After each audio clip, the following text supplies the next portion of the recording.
to 16. And that is good news. That is primarily from Hopkins County, 15. But again, remember, we only know if someone is missing if they have been reported missing. There's certainly stories out there of people still looking for people they care about. We'll go over, especially in Graves County, how you can report if someone is missing. Our best number right now on those injured, 138 Kentuckians went to the emergency room shortly during or after the tornado. We do not have numbers right now on how many remain and or their condition. Yesterday, we had a visit from the President of the United States. You know, we here in Kentucky have felt the love and support of the entire country and of the entire world. You know, walking through it yesterday and actually being able to get further back in Dawson Springs, the devastation is still, I don't know if the right word is profound, traumatic, painful, especially from a town that was your safe place growing up. Here is Mayfield. But we have, despite all that pain, felt the love. President of the United States, Secretary of Homeland Security, the administrator for FEMA, all personally reached out, the vice president and so many others, and they committed. And then we not only saw it in the fastest emergency declaration that I'm aware of ever in the history of the United States and the fastest major declaration ever, the President of the United States, who's got a lot on his plate, came down to see us, to look at us in the eye, and to tell us that not only was he going to be here for the years to come, which is exactly what I needed and we needed to hear, but that he cared about us. The people of both Mayfield and Dawson Springs, I could tell, saw that. People that know my dad well, who were there right in the line of the tornado, getting to talk one-on-one to the president. We appreciate him being here. It showed a level of dedication, and he showed a level of care for us. And I want to make sure that this visit is only viewed the way it should, as support that we are grateful for. And while he was here, he even made some more news. Stepped up doing yet another thing that you almost never see, but it's going to help us even more. On Tuesday evening, I submitted a request to the president for the federal government to cover 100% of the costs of some of the specific costs of recovery from the tornadoes for our first 30 days of digging out. I did this hoping, but knowing even the 75-25 share, which is what it normally is, with the federal government paying 75% and the state and the county really splitting the 25%, the county pays a little bit more, but knowing that's hundreds upon hundreds of millions of dollars. And so we asked for what would almost be the unthinkable. Can you, the federal government, just pay for all of certain costs to help us? On Wednesday, the president told me personally, the answer was yes. He actually said when the request came in, he didn't know if he had the legal authority to do it. And turns out he did. And he said yes to me in person in the Princeton airport. The 100% cost share will cover assistance for debris removal, emergency protective measures, and direct federal assistance. That is going to be a huge amount of money, and that's going to free up other dollars for us for the months and the years to come. It's going to give us the tools we require to help and to dig out. You know, in Mayfield, there was something therapeutic about not only having the streets been cleared, which they have been, but actually watching. And I saw this in Bremen too. The chaos, the devastation being put into a dump truck and taken out of town. That was special in Mayfield. We're not seeing as much yet in Dawson. I know it's picking up. And this is going to help cover all of that. You know, I look forward in the weeks to come when, while we won't have rebuilt, that people can walk down their streets without rubble on the sidewalk, where they can get a better picture of what things can look like as we move forward. Whether it was yesterday's visit or this new 100% coverage, federal government has done absolutely everything that we have asked them to do, and we've asked for some things that were hard for them to say yes on. Got a number of other updates. Just a few more pieces that Director Dossett will cover on the 100%. Eligible applicants are not only state government, but local government as well. It's funded through the Public Assistance Grant Program. After 30 days, the cost share reverts to the 75-25. I can guarantee you we're going to be asking for something different there when we reach it. In other great news, FEMA is on the ground. I think between what they have helping us in Frankfurt and on the ground there, over 700 people. I think it's one of the biggest, most robust responses that we have seen. And they are walking house to house, though the houses aren't standing. And already processing claims. Online, and I'll go how to do it, or with people walking around. We've already have 5,500 registrations in the system. And I can't believe this, but they've already made payments from FEMA. We've got at least $550,000 that have gone out the door. We're on day 6. There will be millions that go out the door, but it is incredible. I was surprised when I heard this morning that money is already going out the door. That is really special. Let's show the slide about ways that you can sign up for disaster assistance. And Director Dossett's going to go over this again. First, there's disasterassistance.gov. It's available 24/7. We have seen significant signups on it. It can be used to register for disaster assistance, but also to check your application status, which you can in real time. Okay, there is a slide that goes through the 3 different ways to do it. One is hold on just a second.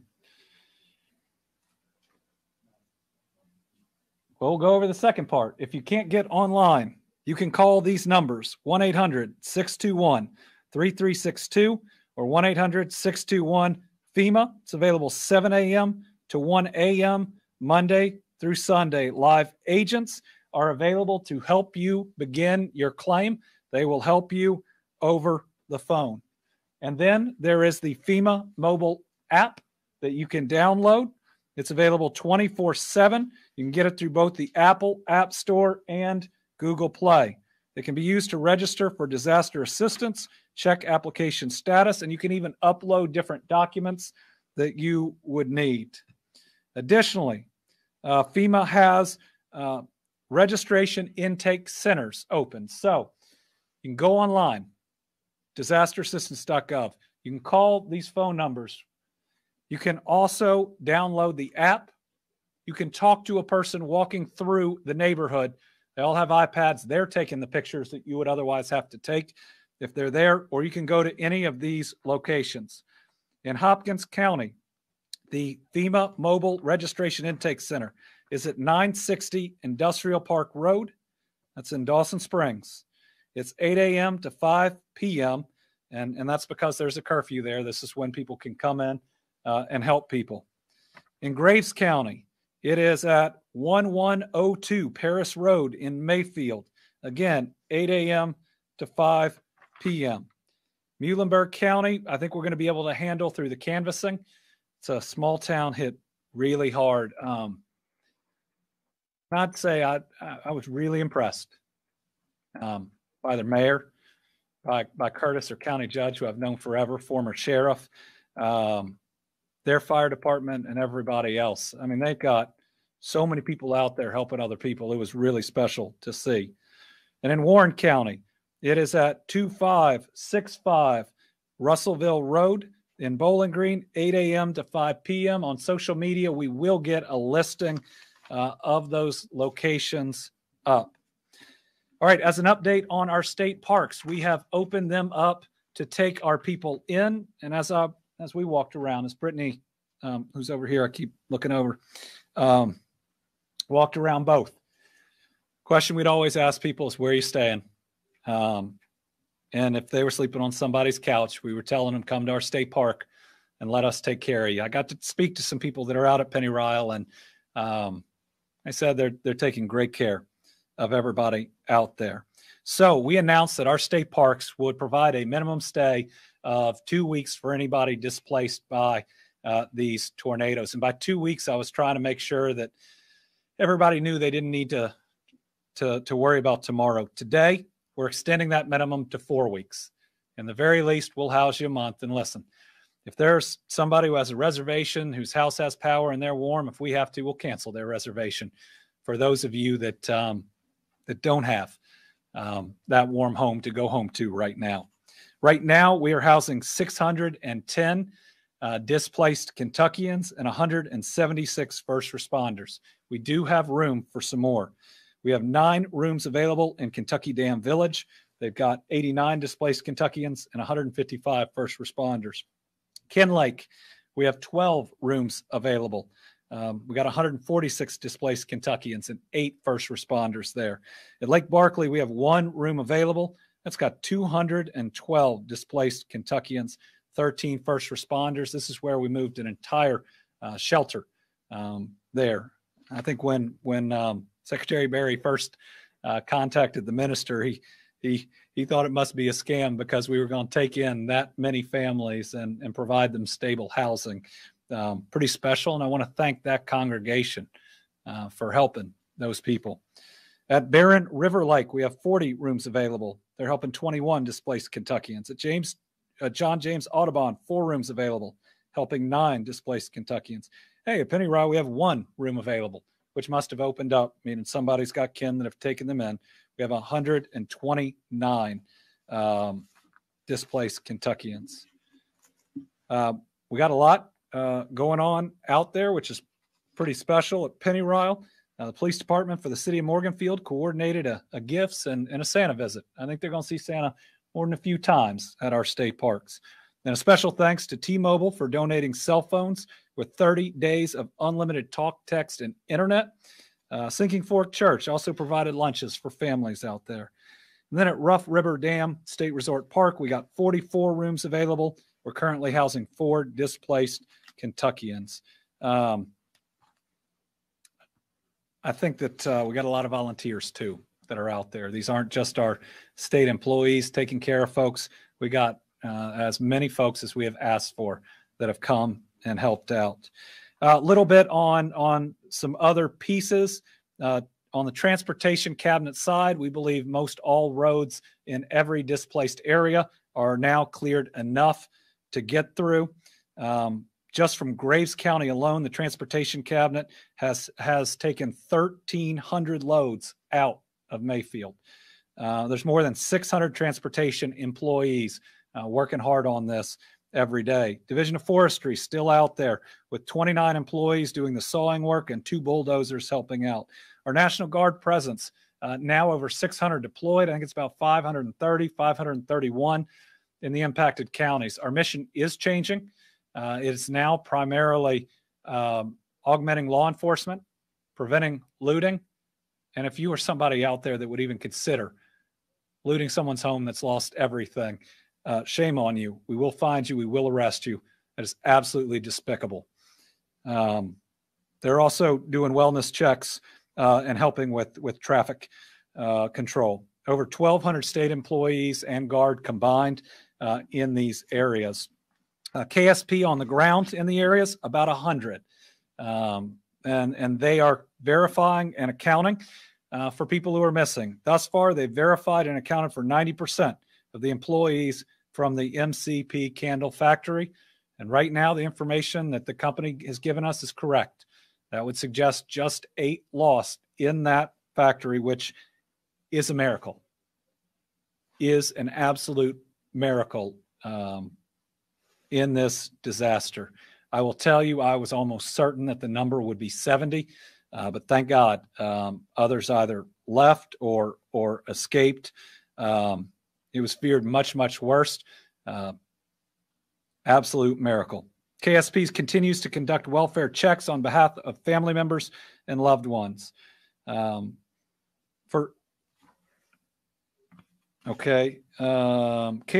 is asking, we don't need that.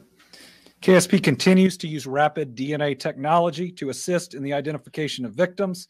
Again, we need any family members of missing persons to come to where they're doing this, His House Ministries, between 10 a.m. and 5 p.m. today, any day, to submit DNA.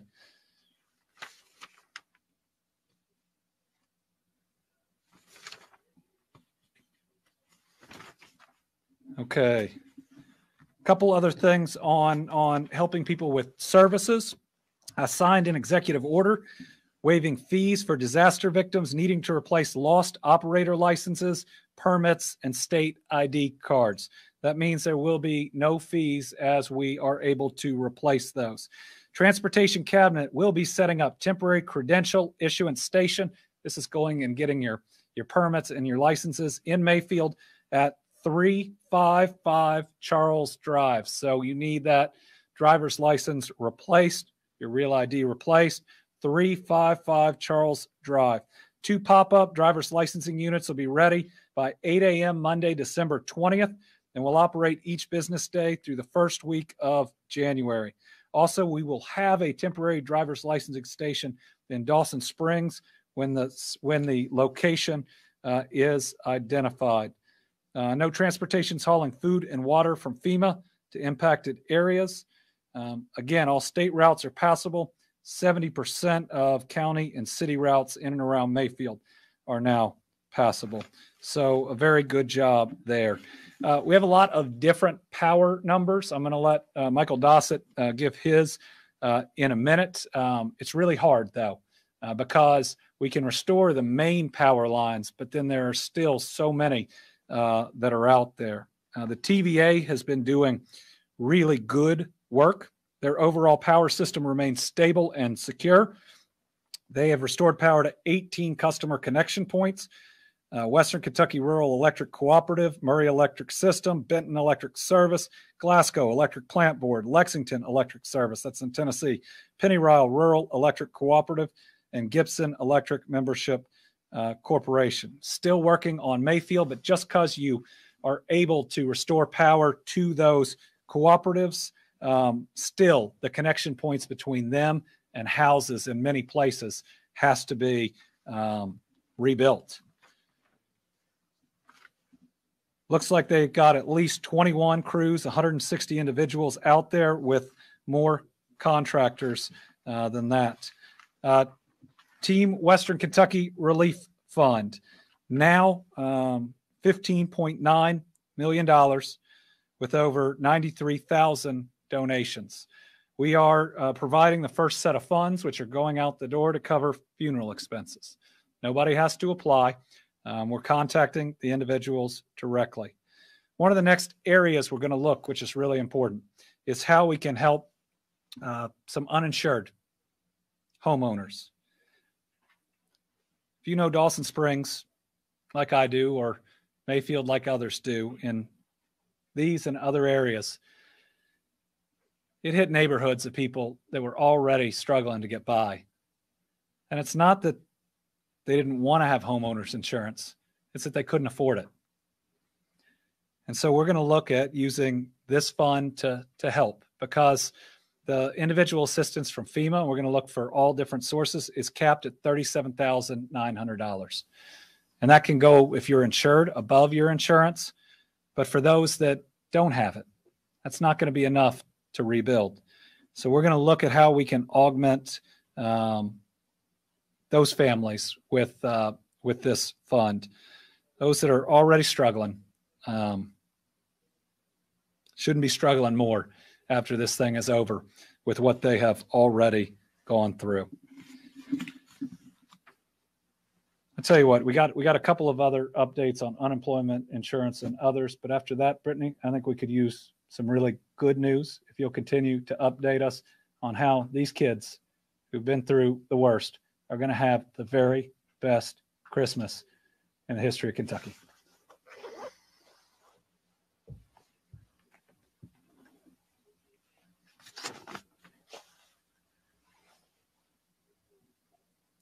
Good afternoon.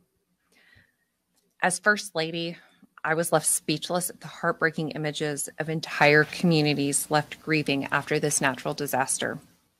But as a mother, my heart ached, especially for those youngest Kentuckians among us, for whom the holidays are a particularly magical time of the year. So on Monday this week, I announced we're teaming up with our #1 partner, Santa Claus, who's going to help us launch the Western Kentucky Toy Drive. It's an effort to collect new unwrapped toys, books, games, electronics, and $25 Visa or MasterCard gift cards for the children of Western Kentucky.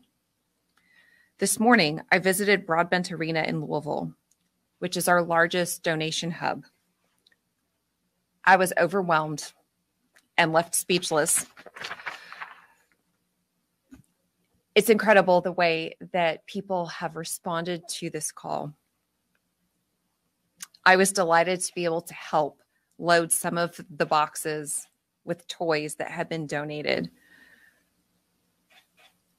There were volunteers there who, there was one elderly woman who had gone yesterday to drop off toys, and she's still there. She is still helping to unload and sort toys.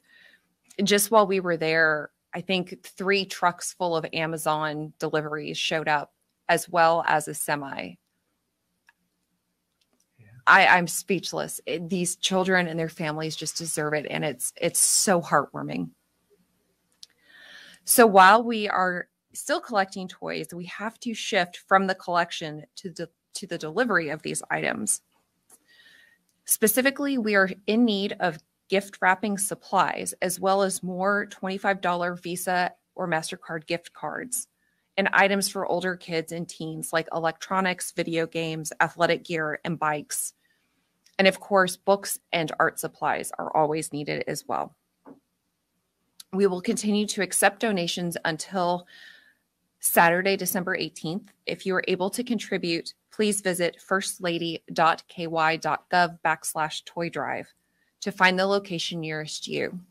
And I think it's also important to remember that every donation counts. It is not too small or too large. There will be a child with joy because of your thoughtfulness. These tornadoes and the loss they inflicted would have been devastating regardless of when they happened, but the proximity to the holidays just somehow makes it a little more painful. To everyone who has contributed so far, to the staff and the volunteers who have made this effort possible, thank you.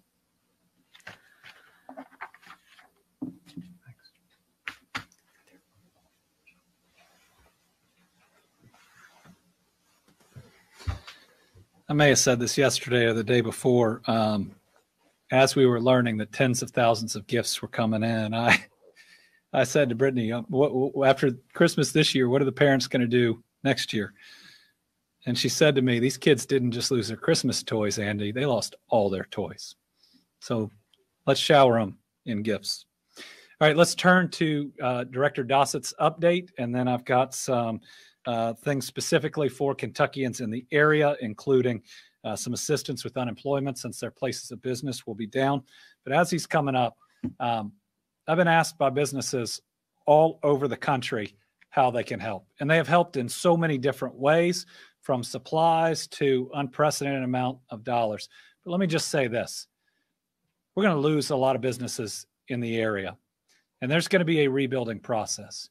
The number one thing any company out there can do is commit to putting up a new facility, a new office in Mayfield, in Dawson, in Muhlenberg County. These are areas that we hope the jobs will come back. But you want to talk about providing a huge ray of hope. We can work with you in economic development, but talk about seeing a brighter future in front of you. So those looking to help out there that are already planning to put some new facility somewhere, really think about the impact that it'll have on this community, knowing what might be out there and available to them as they get their home back up, as they get their kids back in school. They want to know that there's a good job that they can head to too. Director Dossett.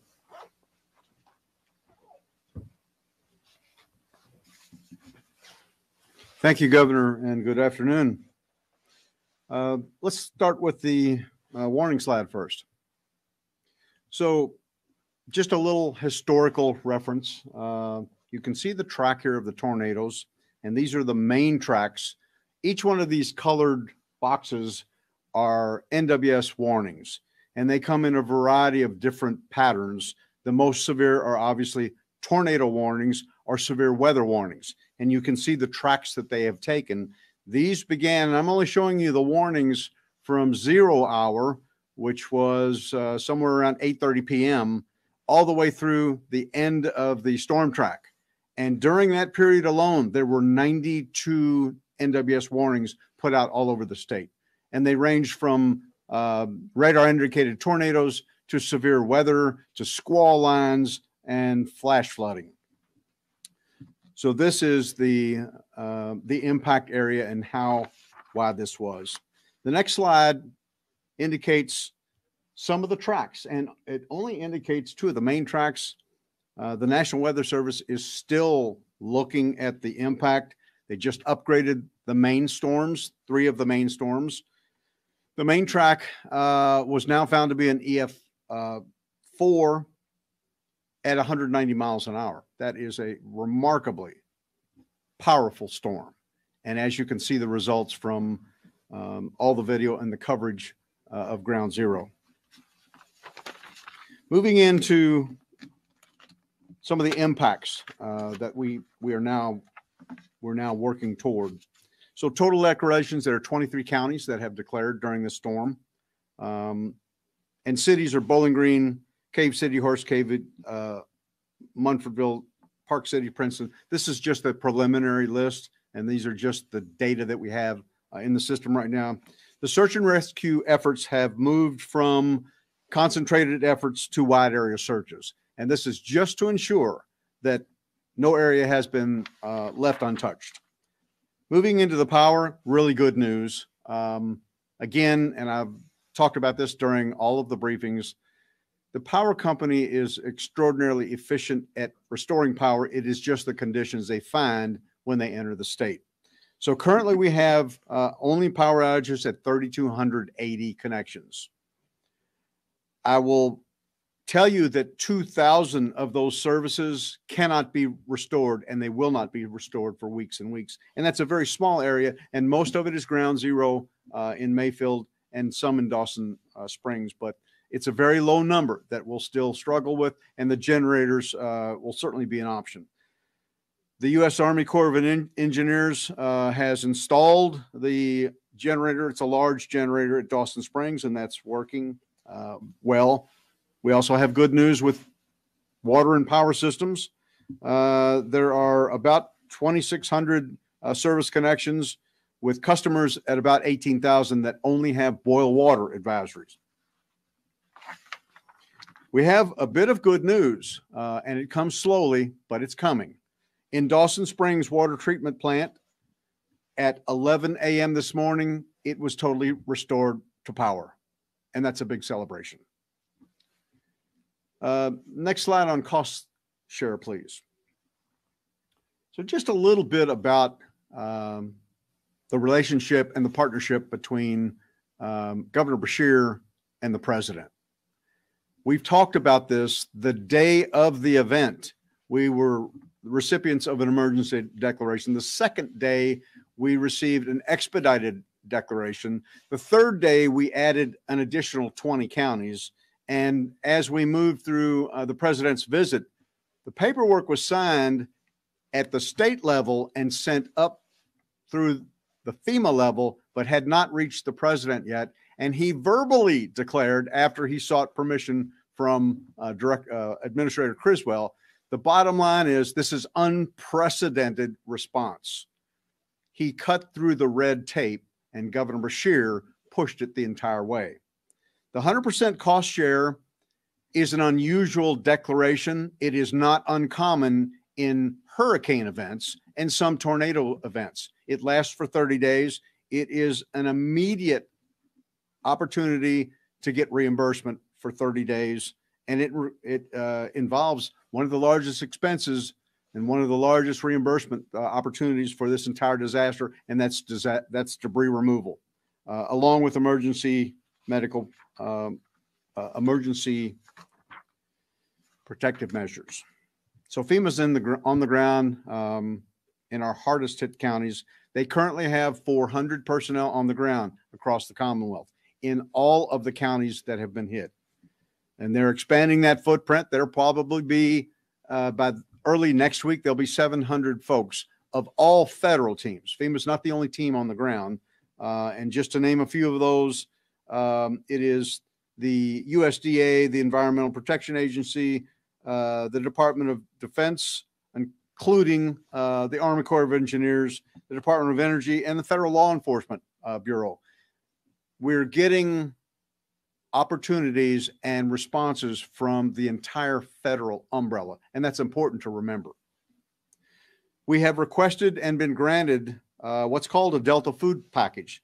This is 30,000 meals per day delivered every 3 days. And this is the daily output of what a large area disaster, and those are being allocated in most of our major cities. So this will go on. This request has been filed and will go on for 30 days. FEMA also has opened the mobile registration centers. The governor talked to you about those locations. And there are three ways you can register, certainly online, a telephone number, and then the mobile centers will be announced. We're not giving out all the locations currently. It takes a few days for them to travel from other parts of the country. We'll be putting many of those mobile centers into the impacted areas, and we'll publish a schedule as soon as it's available. So FEMA's also providing us tarps, COTS generators, infant kits, and pandemic shelter, along with water. Basically, what happens during this process is FEMA ships from Atlanta or one of their large warehouse areas down to Campbell or Wendell Ford. We then take possession of the commodity, and then we move it to a county staging area, and they distribute it in pods. It's a very succinct process. It works in every disaster. So that is currently underway. We have 10 shelters now open. They have about 500 of our citizens in there. The Red Cross has provided more than 40 products to hospitals in the impact areas. The Rubicon slide, please. So this is a success effort, and this is the roofing slide. Team Rubicon responds to disasters all over the nation. They respond to state requests and have done so a number of times, but this is an unusual request for them because Jeff Byard is their COO. We're good friends from the time that Jeff was in leadership in FEMA. He's taken over this position. He actually goes on site. The long and the short of it is they have tarping crews in our major areas right now. They're in Dawson, they're in Mayfield, and they're in Bowling Green. So this is just a photo of one of their crews. They do two types of tarping. One is emergency roof tarping, where you'll see them cover the roof as they're doing now. And the other is salvage tarping, rain's coming. And what they do is they essentially help the homeowner gather all their belongings, and then they tarp all the belongings, because many of these residences that were on the curtilage of the main impact area where the entire home is destroyed, Those that are on the edge have varying different levels of damage, and that includes open rafters that some of them can't take tarps. So they'll go in and protect all the belongings for temporary periods, and they tarp it all and then wrap it. Doing great job. So Team Rubicon will be moving to other counties as we move on. We also have heavy equipment teams out there, along with cut and toss teams that clear debris. So I'll talk a little bit about EMAC support. EMAC is the Emergency Management Assistance Compact. Every state is a member. We have requested EMAC teams from a number of our state partners. This is a routine operation. Quite frankly, in the past, in most of the years that I've been here, we are the state that is sending teams outbound to other states in need in our region or on both coasts. In this opportunity, obviously, we have a need. We've advertised EMAC missions, and we currently have 8 teams responding to the Commonwealth. Some are on the ground. We have IMT teams from Florida. We also have a volunteer assistance liaison, and that's for donations that will be doing the state overview for donations and commodities. We have teams coming from South Carolina that will do EMAC management from us, and additional teams for donation support. The National Guard is on the ground, obviously, and they're doing debris removal, law enforcement augmentation, and traffic control and security across our impact counties. So I'd like to finish up with the last slide. There is always some additional problematic news during disasters. This one involves weather that's inbound. So we're looking at a weather event over Western Kentucky, and it includes the Mayfield area. They're experiencing moderate and light showers right now to 6 p.m. Heavy rain begins at 2 a.m. Friday morning, and it goes all the way through 10 a.m. And you can see the outputs there. The initial part of it is up to half of an inch, and through Sunday morning, all the way through the 3-day period, is up to 2 inches. That's not what we want, but there's a lot of tarping operations going on. And that concludes my update for today. Thank you, Governor.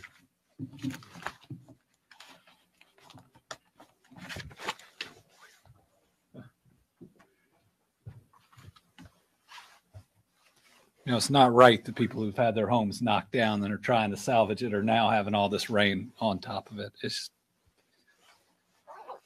not right. All right. Other ways that we're looking to help people. Disaster unemployment assistance application we have sent to the U.S. Department of Labor. It is pending approval.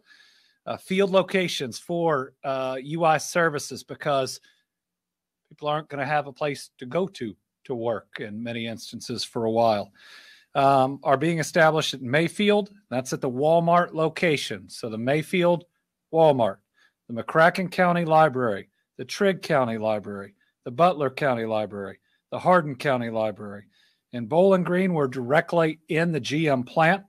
4 staff started working there on December the 15th, and we're looking at further coordinated locations with FEMA for better services and deliveries. The teams established are ready to go, pending final approvals from the federal government, and we're hoping to streamline the ID verification process to facilitate claims and get payments. I'm going to be working on getting a waiver for the waiting week, because they'd have to wait a week. Wouldn't get paid from anywhere if their employer has had to lay them off, as well as work search requirements for at least a portion of the coming weeks or months, because we want them to rebuild in that area. We don't want them to leave Mayfield or Dawson or Bremen. And so, these are steps that we need to take. They'll likely have to be done by executive order in the short term. Okay. Kentucky Occupational and Health Compliance staff is in Mayfield to address worker safety and health issues. Wage and hour compliance staff are going to be working with USDOL for anything that arises. Department of Workers Claims has identified and spoken with 2 insurers that will be involved with the workers' compensation claims related to the candle factory. Both are accepting claims and thus far are responsive to those claims. Total insurance claims reported as of 10 a.m. today, 9,145. And it's hard to estimate how many folks are also uninsured.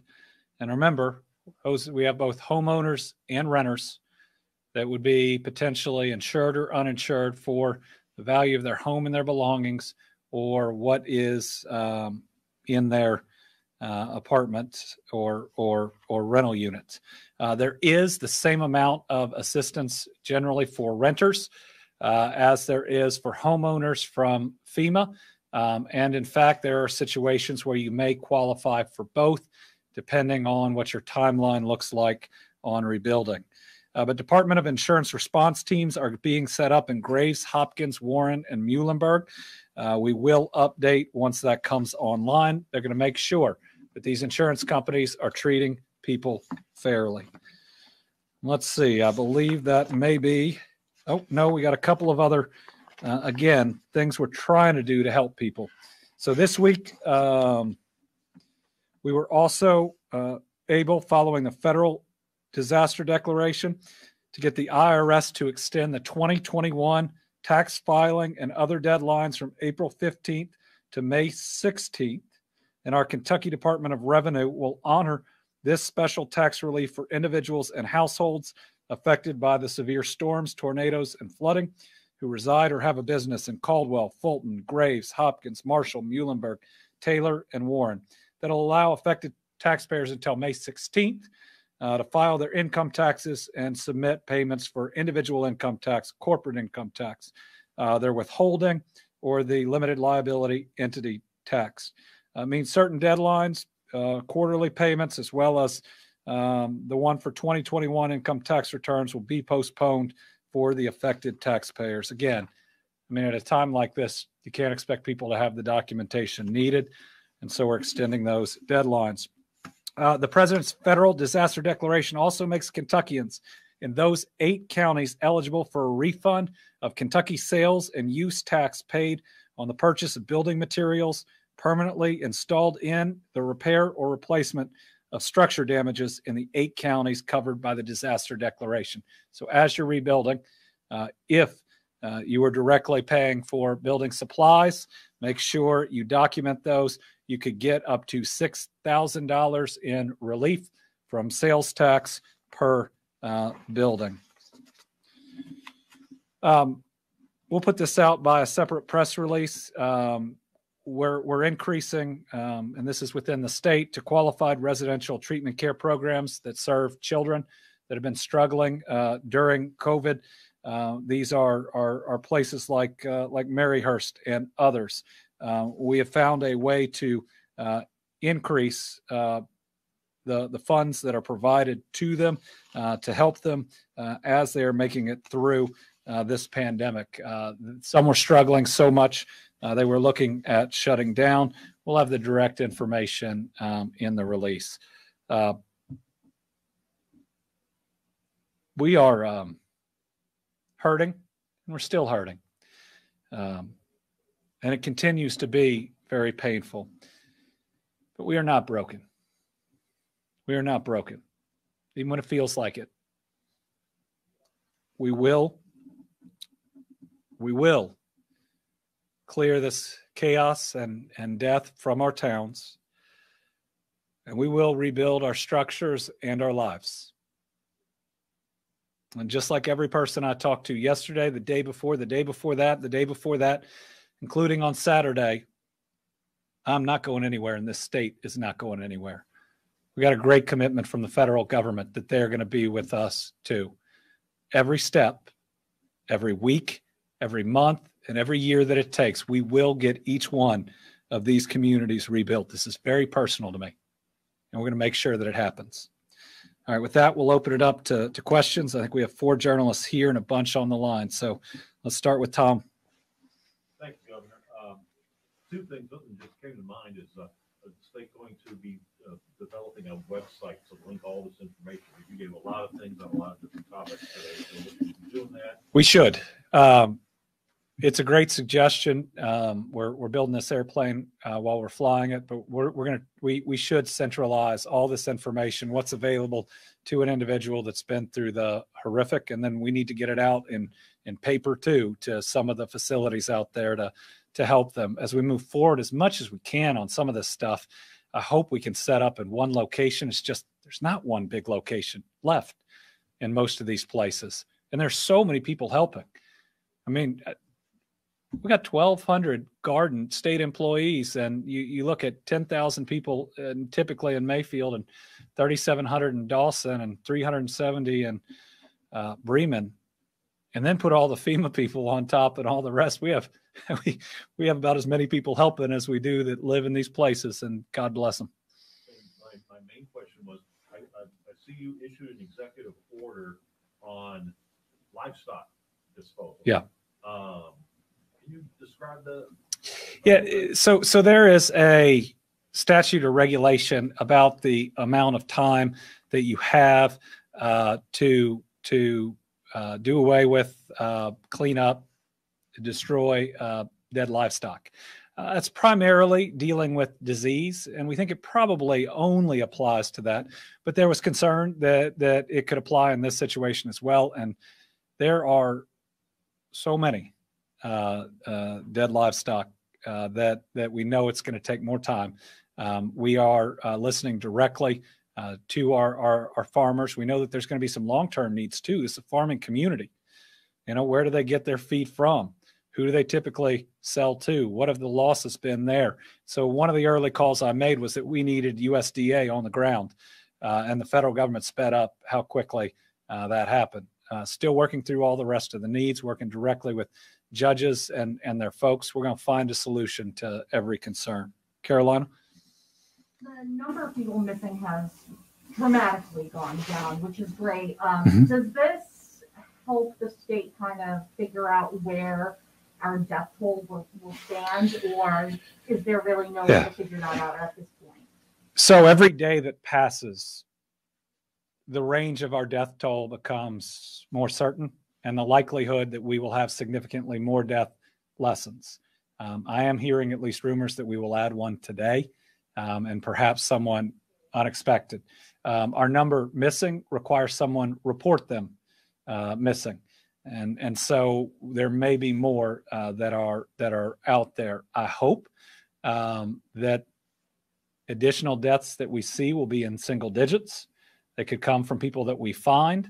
They could also come from people who are currently hospitalized, though every day that passes that the number doesn't go up or go up significantly is a good day, all considered. Certainly as we get now some pretty close to certainty on the candle factory, that means our toll is first much less than I thought it would be. I thought we were going to lose about as many people in that factory as we have overall.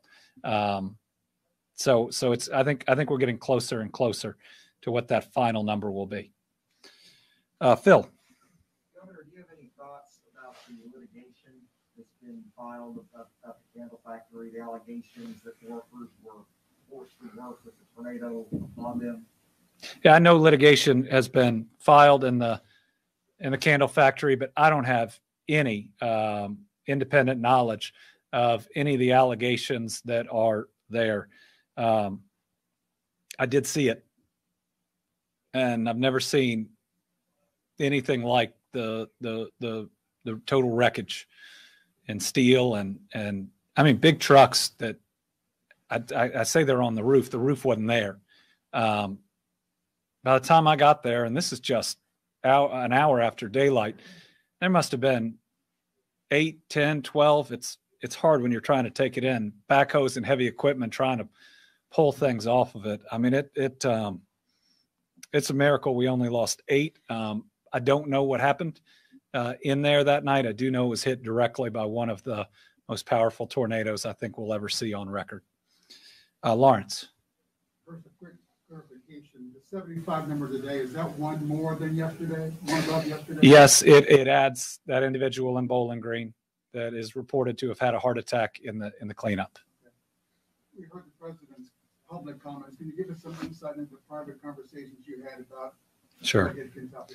The president was very caring from the moment that he landed. I think he from our private conversations, two things were clear. Number one, that he genuinely cares, and that was evident. And it was evident when the Secret Service was trying to get him to go this way, and there was a family over that way, and it was absolutely clear. And second, that there is a full commitment by the federal government, even to do things that they've never done before to help us. We have gotten a yes on virtually everything that we've asked for, and the speed at which we've gotten them is incredible. So to him, to our FEMA administrator, to our Secretary of Homeland Security, and everybody in between, the federal response could not be better than it has been. Al Cross.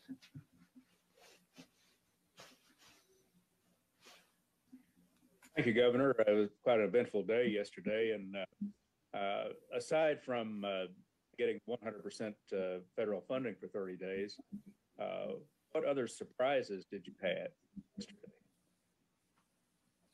yesterday?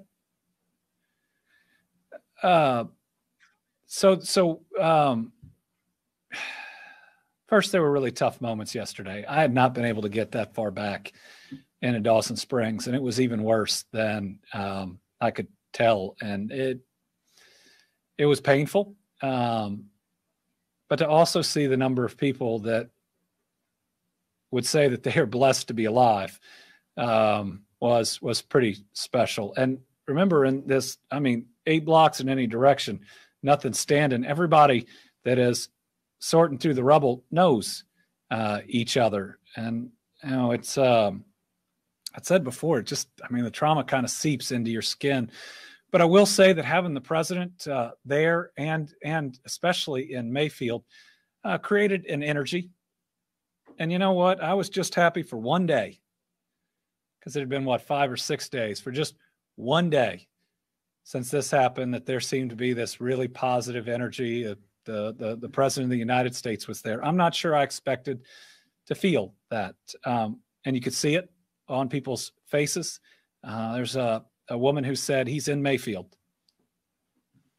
And I think that was the feeling. Whether or not you voted for him or you voted for me, we're both trying to do our very best for you. And I could absolutely see that the president coming to Mayfield and to Dawson Springs. I said yesterday, I never thought I'd get to introduce a president of the United States. I never thought I'd get him to Dawson Springs, but by God, I wish it was for different reasons. Jack Bramer, Herald Leader. Yes, Governor, of the 138 Kentuckians injured, where did most of them occur? Do you have a county by county breakdown of the injured?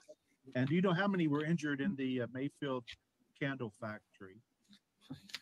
I think that the last number I had is that there were 17 people hospitalized from the Mayfield candle factory. I do not have and that was yesterday. I think I got that information. If I got it the day before, I apologize. It's all, it's been a lot the last couple of days. Generally, Hopkins County area, 21 of those. I think we had one person in Kenton and Logan. Graves County area, it's so people would be transferred. Probably 24, those would be there, 26, 52-ish, I think, in the Graves County extended area. Those include hospitals in Paducah. Taylor Regional had at least 12 who were there, if not 13. One in Frankfort here 1 in Georgetown, 5 in Owensboro. So this made impacts in different places. Well, let me back up. 22 are down at Vanderbilt, and 6 in Union City, Tennessee. So add another 30 on to, so over 100 from Graves County, I think is what we're pretty close to, though Hopkins and Graves are close enough to where you could also be transferring some people who are hurt in Dawson down to Vanderbilt. That's the best I can do, Jack. Karen Czar. Thank you, Governor. Governor, could you talk a little bit more about unemployment? There are already people online who are worried, saying they're afraid they're going to end up in some endless loop like we saw in the pandemic. Is there anything you could say to ease their concerns? Thank you. I'm going to say that we're going to have people in person in each of these counties processing your claims in front of you. We're going to get it done. We're absolutely going to get it done. Piper Hudspeth Blackburn, Associated Press. Hello. Thank you, Governor. My question has to do with cleanup. Is Karen Czar still? Can you hear me? I don't see my. I can hear you. I can hear you. Okay, good. Yeah. So, how long is this initial stage of cleanup supposed to last? And what do you say to those Kentuckians who sort of feel like the damage is insurmountable and it might last forever? Thank you. Yeah, the cleanup is going to take time depending on the structure that we're talking about. And if you've seen it, it'll take at least weeks. If we can do it in weeks, it will be incredible. I believe that we'll be hauling debris out of some of these locations for up to a month. Director, yep. Any other thoughts? Okay, Director Dossett. So thank you for the question. This is going to be one of the largest pieces of the recovery. In fact, as I leave this briefing, I'm going back into a meeting with FEMA and our other federal partners to flesh out the debris removal plan. We're going to hold webinars in the next days, possibly one tomorrow. We'll announce that.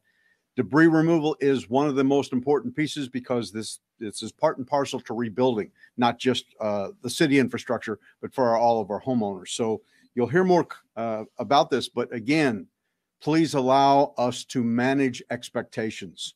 This is a long recovery, and the process to put all the programs on the road, as you can see from the governor's relationship with the president, the actual personnel are on the ground immediately, and they're all working in that direction. So we're moving very quickly. The plan will be announced very shortly.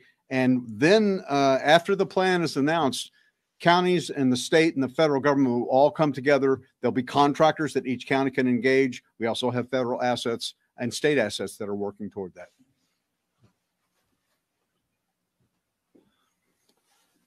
From being on the ground, it also depends on which place we're talking about. Bremen had dump trucks up and down the road. They were able to bring in from Muhlenberg County, already loading up. A huge death toll given the population of the area. Fewer structures overall in the city. Their debris removal is going to go a lot faster than Dawson, which is huge numbers of homes, Mayfield, which is huge numbers of homes and really big government buildings. So it is ongoing, and a lot of it will depend on the level of resources as they continue. We're going to have every resource from the state. We're going to have every resource from the federal government. We got a lot of great volunteers that are out there right now too. Debbie Yetter, Courier-Journal. Hi, Governor. If I could ask about COVID-19 for a minute. With Omicron spreading rapidly in more than 30 states now, has it been identified in Kentucky? And are you all worried about spread in this area affected by the tornado, with people possibly more crowded together, routines disrupted, and so forth? Yes, worried about spread in the area of the tornado. One of the reasons we're trying to get people out of a shelter and into a state park is we can create a little more distance, we can also give them a room of their own. I have not been notified of our first case of Omicron, but it's here. It's unquestionably here. It's already everywhere, and the speed is significant that it doubles in. The question of what it's going to lead to all depends on the level of infection and some questions that we don't yet know. First, they're trying to figure out exactly how much faster it spreads than Delta. It appears to spread faster, and how resistant it is to what level of vaccination. So those are two questions for how many people will get it. Other set of questions is how sick does it make you? Because it can still do a lot of damage, even if it makes you half as sick, but infects twice as many people. And so it's going to be those two levers that will ultimately tell us where we're going.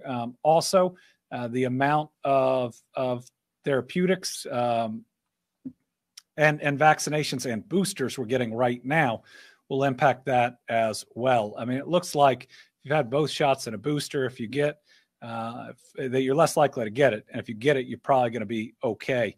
I can't imagine that having both shots won't put you in a better place if you get it, about how sick you get in whatever spectrum of how deadly or how sick that it makes you. If you are unvaccinated, you've probably gone through Delta.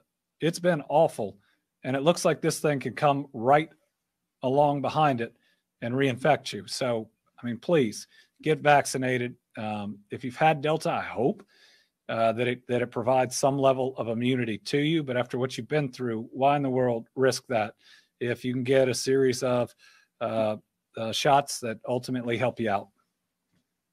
Corinne Boyer, WEKU. Hi, Governor. You mentioned a couple of challenges authorities are facing, like FEMA going door to door to houses that are no longer standing, and the need for family members of people who are missing to submit DNA. How are authorities responding to those challenges? And then there's some concern among communities about people who are undocumented staying in state parks. Is that a concern they should have? Thank you. Anybody who lost their home, we want to have a place to stay. Listen, if somebody has got kids and all of a sudden have absolutely no place to stay, I want them to have a roof over their head. So we're going to help people out at state parks that lost their home. How we're responding to the challenges, we continue to spread the word, which is the main way, to family members and across the region. Spreading it across the state is really helpful too, as they check in on people. The His House Ministries not only can also take phone calls about missing individuals, as can sheriff's offices and others throughout the region. So we know there are likely some other folks out there. We want to know about as many of them as possible. Most likely, that person that you think is missing is okay, but we can connect you to them. What was the other challenge? We'll get you an additional response if you need one. Hannah Saad, the Paducah Sun. Thank you, Governor. I was just speaking with some of the residents in Mayfield, and I was wondering if there's any statewide initiative to help folks who maybe lost their cars or don't have ways to get out to resources if they live kind of far away. Is there any statewide, or are you aware of any private organizations that are providing transportation assistance? We're working on that piece. In the first several days, our goal was safety, security, planning. But yes, transportation is going to be important. If you see what this thing did to cars, they're most likely not going to be salvageable either.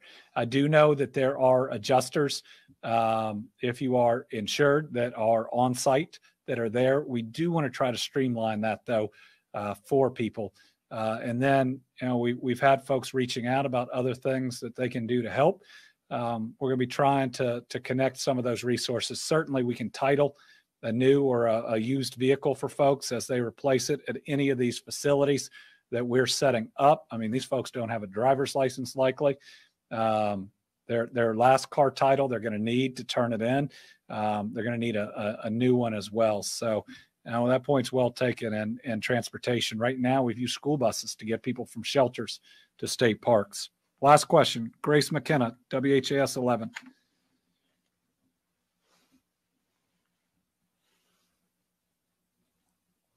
Sorry about that, Governor. I'd like to pivot back to COVID for a quick moment, if we could. Coming up on the holiday season, I know we were all concerned about surges during the holidays last year. Could you talk about the role of the booster, in helping to prevent some of those surges, especially as we see Omicron starting to spread inevitably to Kentucky, like you mentioned?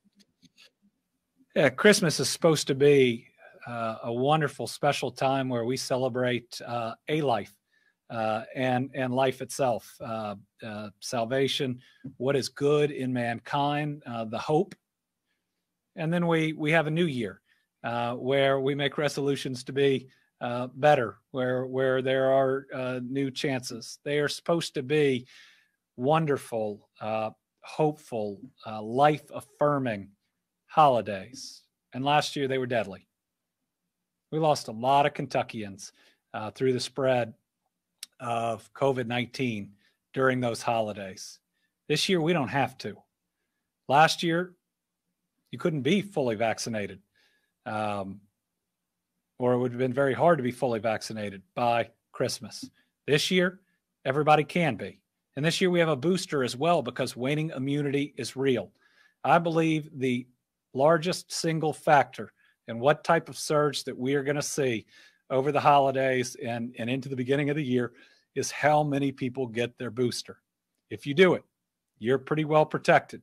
You'll free up that hospital capacity if it comes in a crunch that others will need. So please, for the holiday season, if you haven't gotten vaccinated, go get vaccinated. Even if it's your first shot, go ahead and get it. It'll help. If you've been fully vaccinated and it's time for your booster, go get it.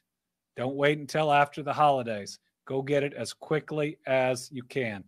And then just think about the way you're holding your holiday gathering, if everybody is vaccinated, if everybody is boosted, and those that aren't. Really consider masks while you're inside and close together. That protects everyone, and maybe just have a slightly smaller gathering than you did last year. Listen, we can do that safely. We can wear a mask in a gathering if it's needed. We can have a slightly smaller gathering because you know what? We're pretty blessed, especially when you look at a whole bunch of people that don't have homes in Western Kentucky. So, everybody just try to protect one another. We've seen horrific loss of life. We've seen destruction at a level nobody has ever seen. So I see the outpouring of love. Take care of each other. And we'll continue to update on services, on loss of life, and on how we are going to dig out. We're not broken. We will rebuild, and we'll get through it, and we'll get through it together. Thank y'all.